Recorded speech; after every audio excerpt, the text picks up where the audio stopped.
Baiklah, Assalamualaikum warahmatullahi wabarakatuh.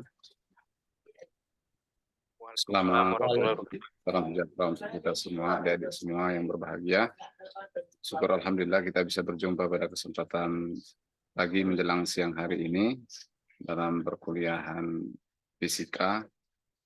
Kemarin kita sudah berdiskusi mengenai besaran satuan dan yang minggu lalu itu mengenai cahaya.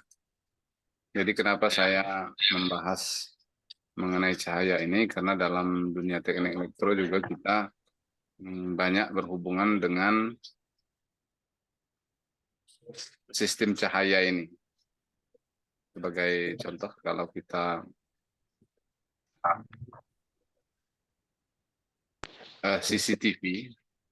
CCTV itu adalah salah satu juga bentuk pembahasan yang mungkin dalam jurusan kontrol dan kendali, kalau saya lihat dari beberapa tesis skripsi mahasiswa mengenai pengendalian CCTV.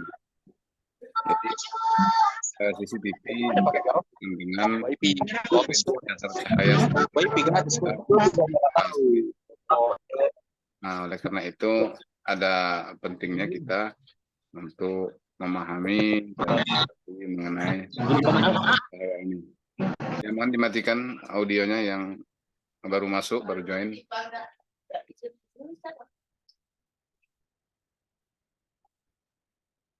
Nah, oke, jadi kemarin saya sudah memberikan tugas ataupun dalam bentuk pertanyaan yang semoga dengan pertanyaan-pertanyaan ini akan menggugah saudara untuk mengetahui dan belajar lebih banyak, membaca lebih banyak mengenai sistem cahaya. Nah, dalam dunia listrik juga kita mengenal juga cahaya. Bisa itu dalam pencahayaan ruangan yang berhubungan dengan lumen, bagaimana kita membuat ruangan itu menjadi lebih nyaman. Mungkin juga kalau Anda mungkin di bidang desain interior, Anda menjadi misalnya bagian pencahayaan, tentu Anda harus mengetahui bagaimana supaya ruangan tersebut terlihat luas, kemudian juga terang, sehingga orang akan nyaman. Contohnya kalau kita misalnya pencahayaan dari sebuah rumah makan akan berbeda dengan pencahayaan sebuah bengkel misalnya. Jadi ini akan berhubungan dengan pengetahuan Anda mengenai cahaya. Kemudian nanti juga kita akan membahas mengenai listrik statis nanti setelah ini. Listrik statis yang sudah jelas itu berhubungan dengan dunia teknik elektro. Baiklah, kelompok 4. Pertanyaannya kemarin kelompok 4.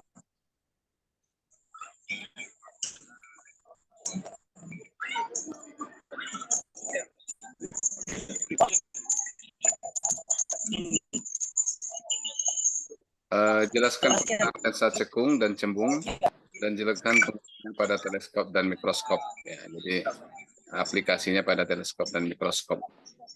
Siapa kelompok 4? Silakan untuk bersiap-siap.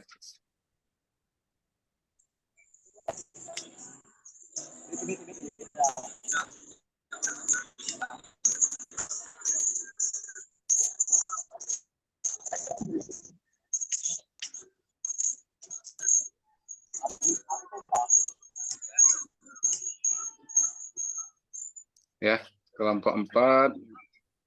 Saya lihat dulu.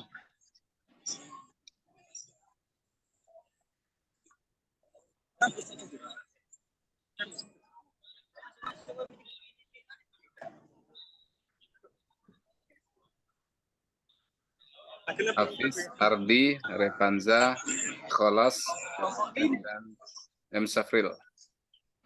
Silakan siapa di antara mempresentasikan?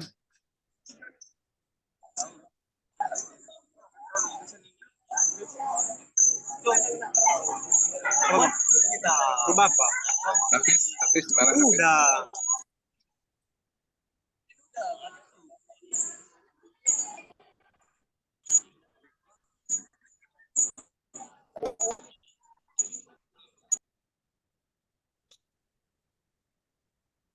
Iya itu. Ardi, Revansa, Ardi ya. Ya Pak. Nah, silakan di. Atau siapa di antara kelompoknya? Langsung kelompok Pak.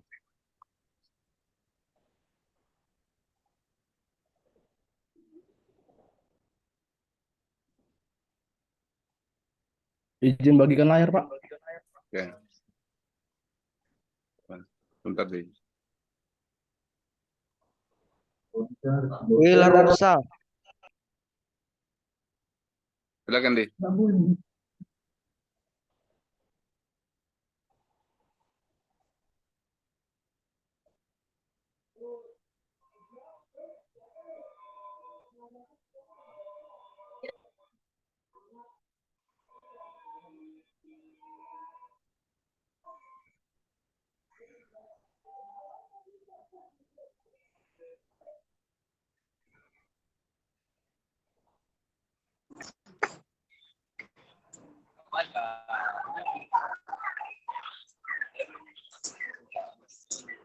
Bener Pak, agak ngelek-ngelek laptopnya Pak.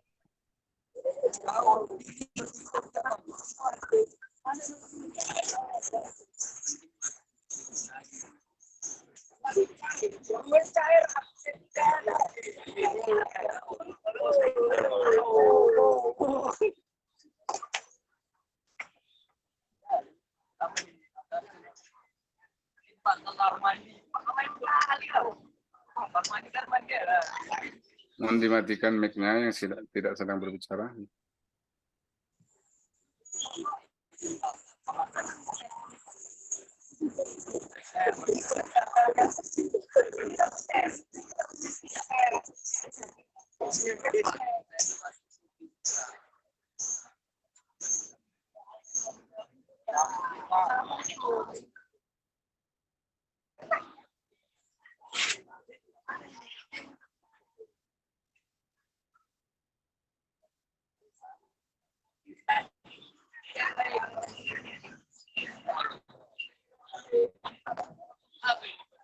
Oke Pak. Sini saya dari kelompok 4 ingin mempresentasikan hasil kelompok kami. Geser.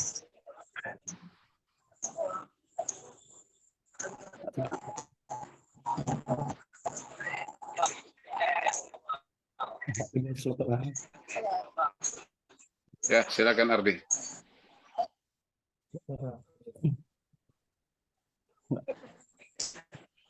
Gitu Pak.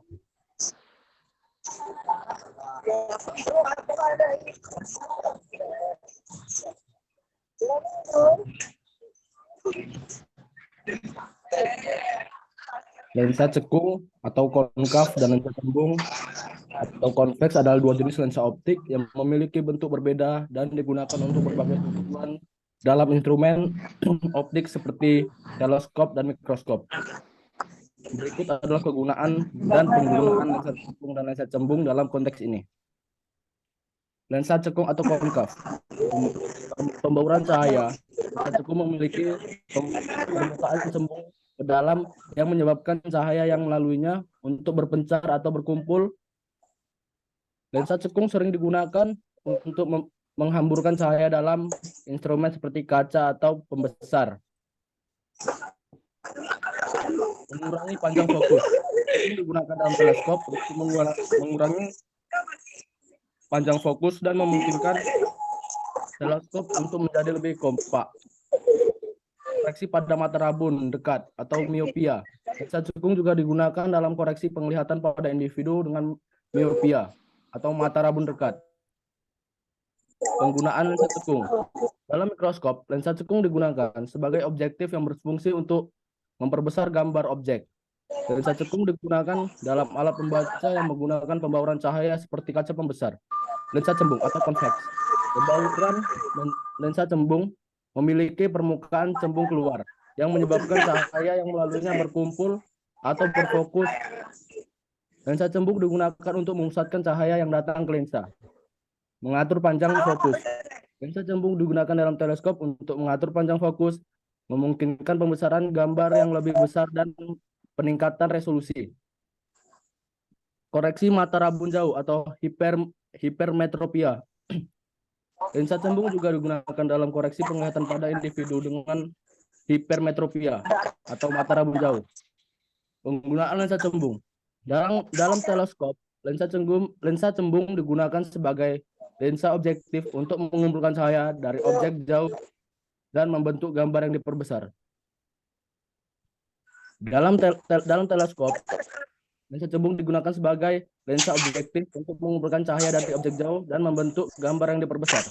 Dalam mikroskop, lensa cembung digunakan sebagai lensa objektif dan lensa atau lensa mata untuk memperbesar dan memvisualisasikan objek mikroskopis. Dengan menggunakan lensa cekung dan cembung dengan benar, teleskop dan mikroskop juga dapat memberikan gambar yang lebih besar, lebih tajam, dan lebih jelas.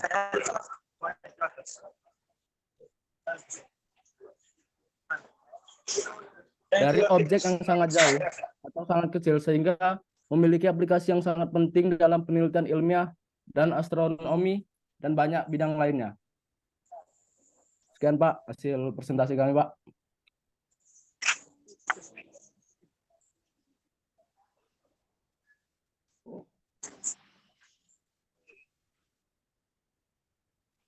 Jika teman-teman ingin bertanya, kami persilakan. HPU udah sekali.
Ya, kelompok 4.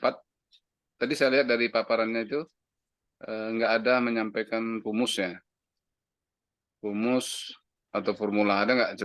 Coba dilihat apanya presentasinya. Oh iya Pak, rumus tidak kami cantumkan Pak. Padahal di lensa. Coba tarik ke atas ininya, presentasinya di halaman awalnya. Halaman awal Aldi, yang halaman 2 lah, halaman 1 judul ini cover kan halaman 2-nya. Ini ya. Iya Pak. Nah. Jadi dia merupakan lensa optik yang kalau lensa cekung itu fokusnya negatif. Kalau lensa cembung fokusnya positif, kan ada seperti itu kan. Nah ini bisa dimasukkan rumusnya. Jadi kalau misalnya bayangan lebih jauh daripada titik fokus, maka dia bentuknya akan seperti apa. Kemudian juga besarnya, tingginya. Kalau misalnya tingginya katakanlah 10 cm, Kemudian kita lihat dengan lensa cekung atau lensa cembung, posisi bayangannya itu di mana gitu kan. Nah, itu harus dimasukkan rumus-rumusnya sehingga lebih jelas kegunaan daripada lensa-lensa tersebut. Jadi kalau kita menggunakan misalnya lensa untuk teleskop, kemudian untuk mikroskop, di mana penggunaan daripada lensa tersebut. Nah, kalau mikroskop, lensa apa yang digunakan?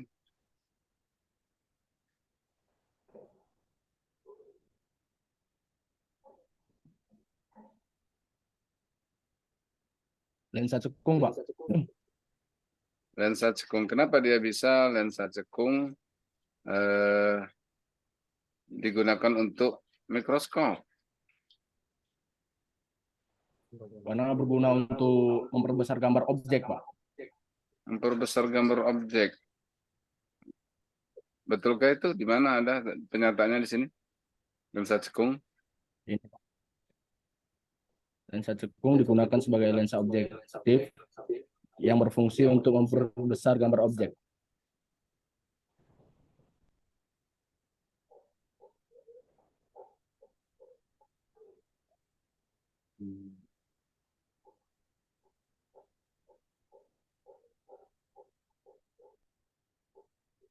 Bentar ya, saya jawab telepon dulu. Halo? Pagi ya? Iya?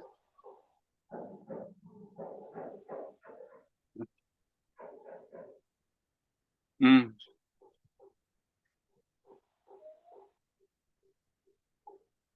Pembimbing 1 ya. Sudah dimasukkan di portal.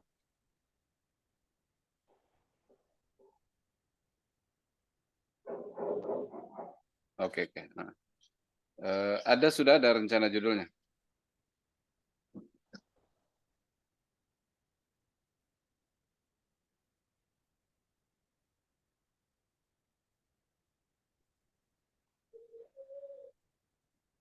Sistem pertanian indoor.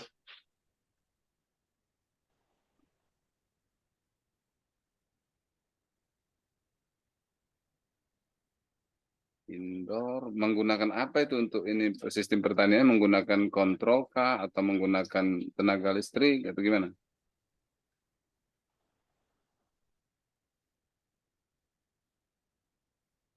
Sistem pertaniannya indoor, terus menggunakan tenaga surya untuk untuk apanya tenaga suryanya?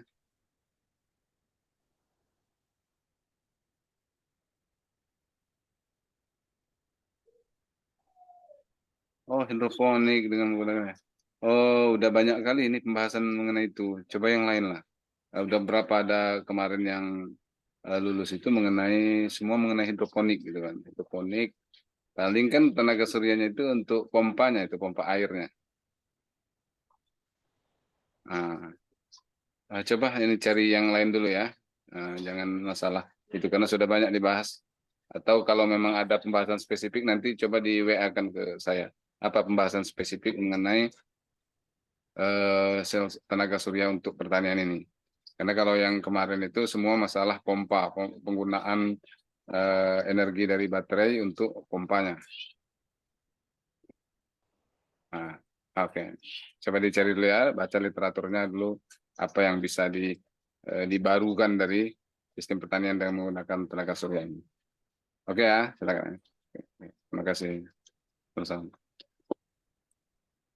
Oke, jadi eh, itu sumbernya dari mana ya kok lensa cekung untuk kaca pembesar ya?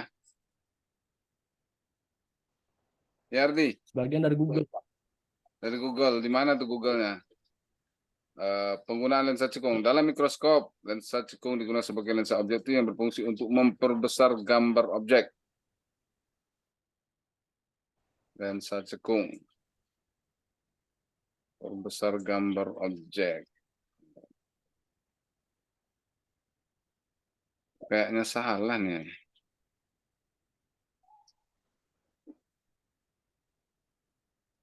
Karena Coba yang lain dulu, buat pertanyaan dulu tentang ini yang dipaparkan oleh kelompok ini. Mungkin ada banyak ini, banyak karena dia nggak mencantumkan rumus juga, makanya kita nggak tahu misalnya kalau dia bisa memperbesar itu di mananya gitu kan. Misalnya dari 3 cm bayangannya menjadi 5 cm. Oke, betul berarti untuk memperbesar. Oke, ini ada yang mau tanya silakan. Kita diskusi ya. Saya, Pak. Ya, silakan. Saya Dila dari kelompok 2 yang bertanya. Sebutkan dan jelaskan contoh manfaat lensa cekung dan cembung dalam kehidupan sehari-hari. Nah, ya dah, coba jawab dulu kelompok 4.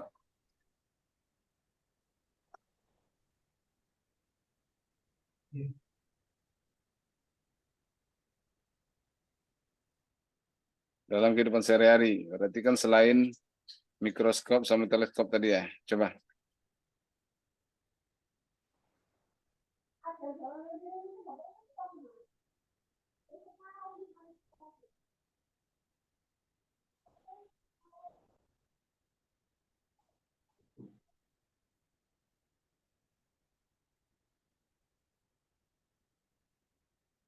Mohon nanti ini kelompok 4 dicantumkan sumbernya. Biar bisa kalau memang ini yang Anda tulis, saya cek langsung sumbernya. Karena ini sepertinya salah.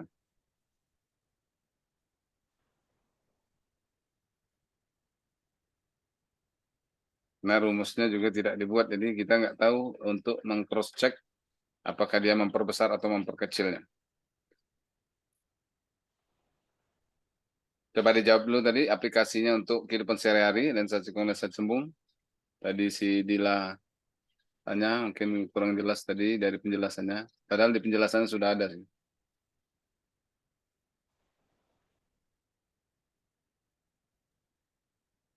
Jangan Ardi Contoh semua jawabnya. Ada yang lain nggak kelompok 4 ini? Jangan Ardi semua. Kalau Ardi semua ya nanti Ardi berarti kerja sendiri ini. Nah, coba yang lain dari kelompok Revan, 4 Pak ini. Revan. Revan. Revanza, oke. Avanza. Revanza, mana Revanza? Ya, Pak. Iya, silakan Revanza.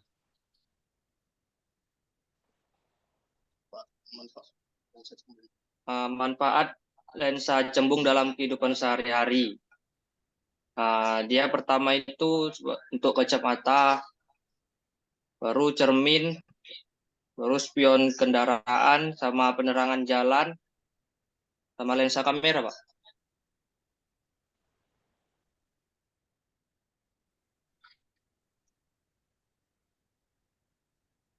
Untuk apa tadi? Lensa cembung tadi? Cembung sebagai kacamata, Pak. Kacamata apa? Kacamata baca atau kacamata Kacamata minus? kacamata plus. Plus nih.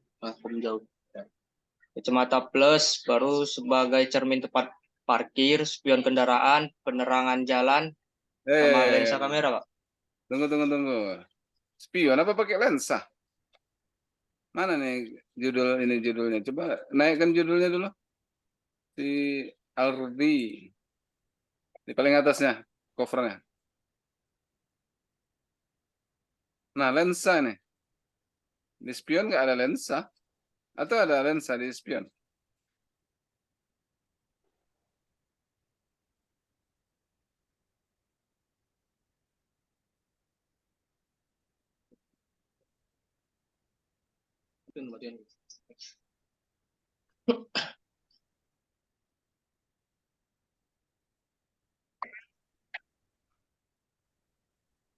Coba yang lain.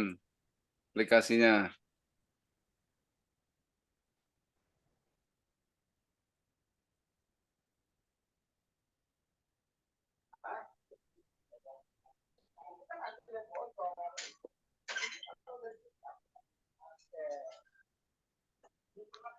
Kameranya tuh spion di kendaraan, Pak.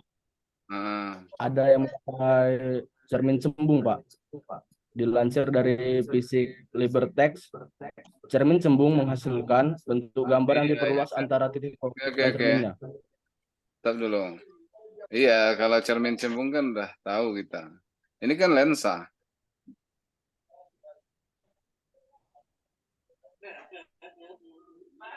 Konkav sama konvek.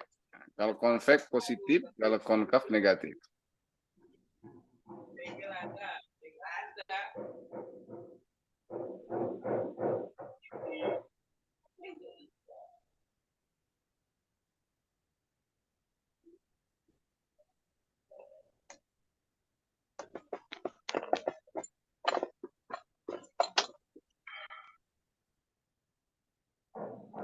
Coba sini si Ardi. Kegunaan, Ardi, ya Pak, ini tolong ya Pak. saya jadikan host lagi, Ardi, biar saya share screen.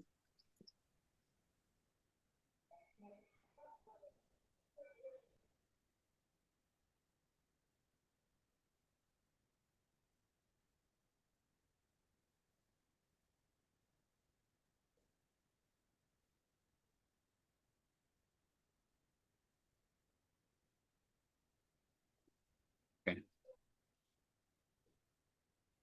Nah, ini coba perhatikan screen ini.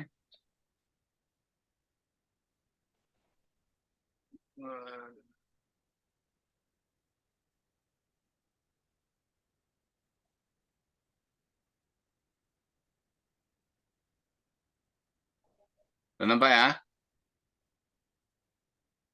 Nah, ini lensa cembung atau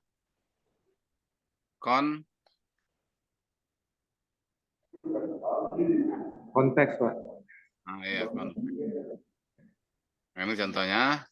Jadi lensa cembung, kalau kita lihat di sini, ini nggak menggambarkannya, sebentar saya lihat. Nah, ini dia.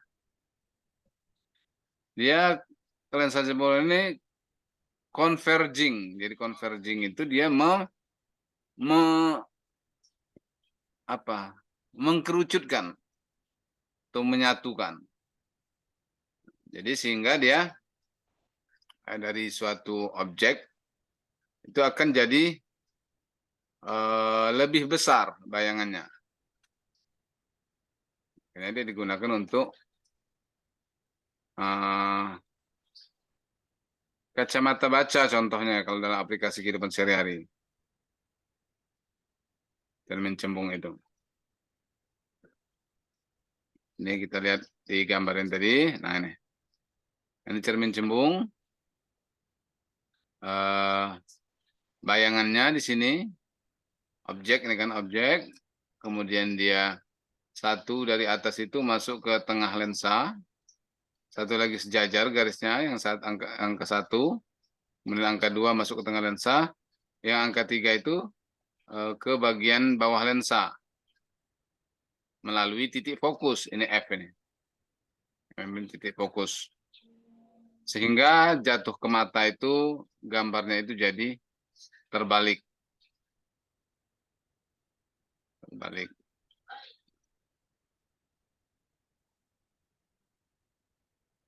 Nah, kalau kita lihat di sini, jaraknya yang jauh, itu bisa jadi di mata kita itu jaraknya jadi lebih dekat. Kemudian untuk yang lensa cekung,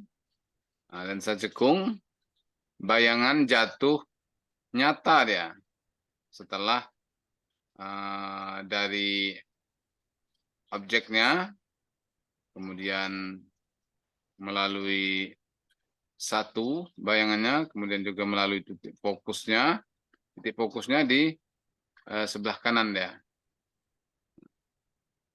Satu lagi melalui titik tengah, sehingga bayangannya itu jadi nyata atau di sebelah depan daripada lensa. Berbeda dengan yang tadi, bayangannya itu jadi maya, karena dia di belakang daripada lensa.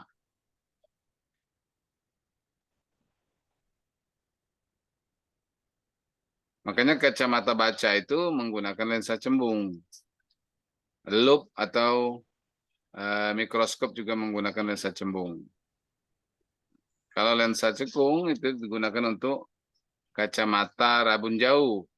Orang-orang yang rabun jauh, yang minus, kacamata minus, itu adalah untuk orang-orang yang jauh melihat melihat benda jauh itu dia kabur sehingga dengan bayangan nyata tadi bendanya jadi lebih jelas di mata penggunanya.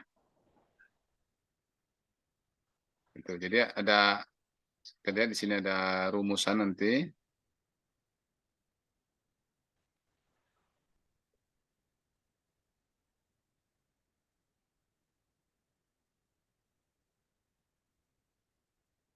Nah, ini rumus, bentar saya kecilkan dulu. Pada lensa cembung. Di sini ada namanya N1, kemudian ada D0, jarak fokusnya ya, fokus sebelah kiri. Kemudian N2, N2 itu adalah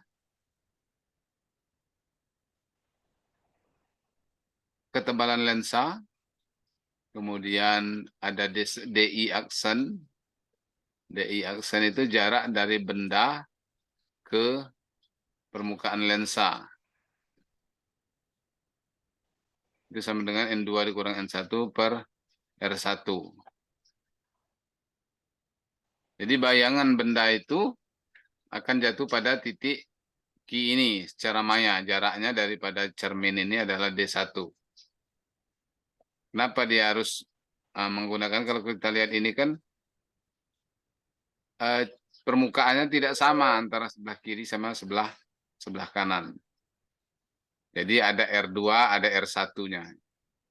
R2 adalah fokus untuk yang sebelah kanan, kemudian R1 itu adalah fokus untuk yang sebelah kiri.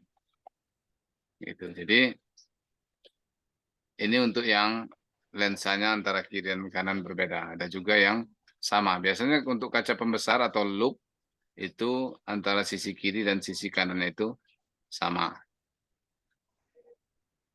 Nah, ini rumusan-rumusan yang saya maksud tadi supaya nanti dicantumkan.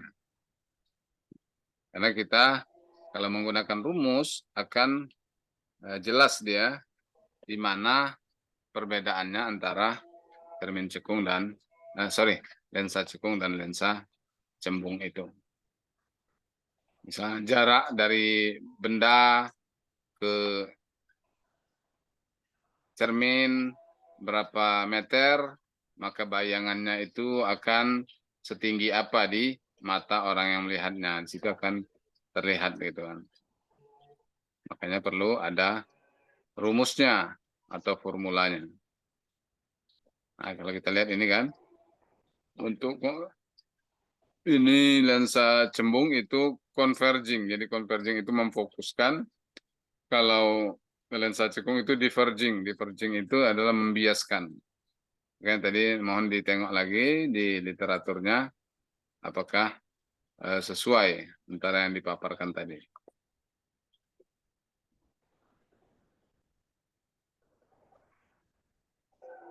Oke, ada lagi yang mau ditanyakan mengenai lensa cekung dan lensa cembung dan aplikasinya dalam mikroskop dan teleskop.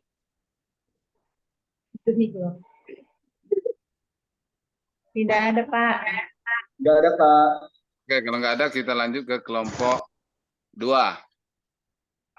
Silakan kelompok 2. Oke, Pak, bagi layar. Ya. Siapa mau ini? Nur Fadilah. Ke siapa saya ini? Ini ya, yang layar Nur Fadilah ini, Nur Fadilah Rahmat ini ya. Iya, Pak.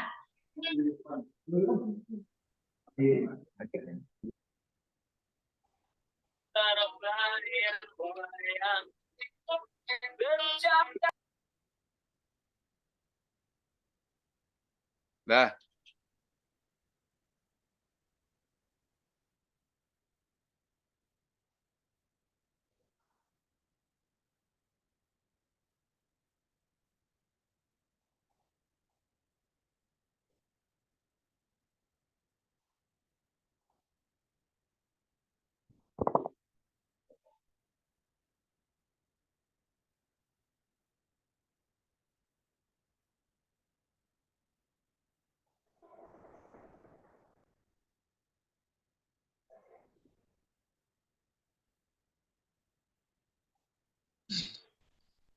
Kayak mana?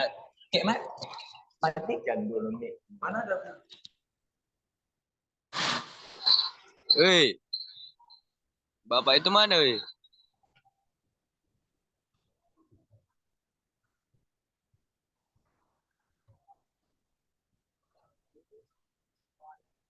Style coklat ya.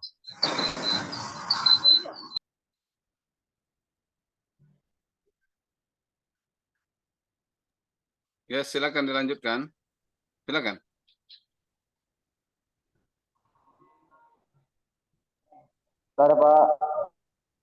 Pak, ntar Pak, lagi di setel Pak.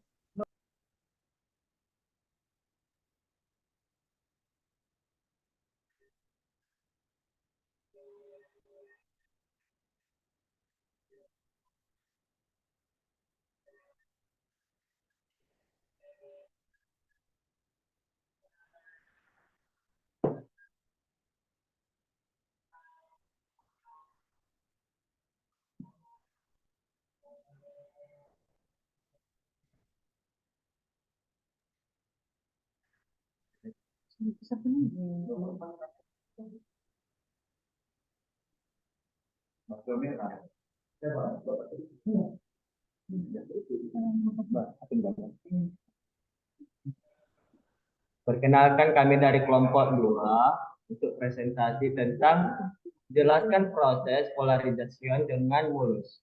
Dan dengan jelaskan contoh pengguna pada kacamata.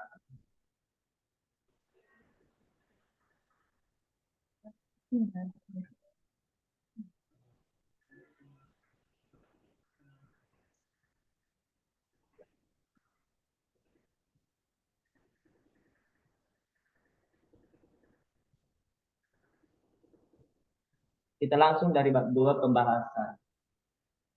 Pengertian polarisasi. Polarisasi cahaya atau polarisasi optik adalah salah satu sifat contoh. Yakin jika cahaya bergerak berorientasi dengan arah tertentu, cahaya termasuk gelombang elektronik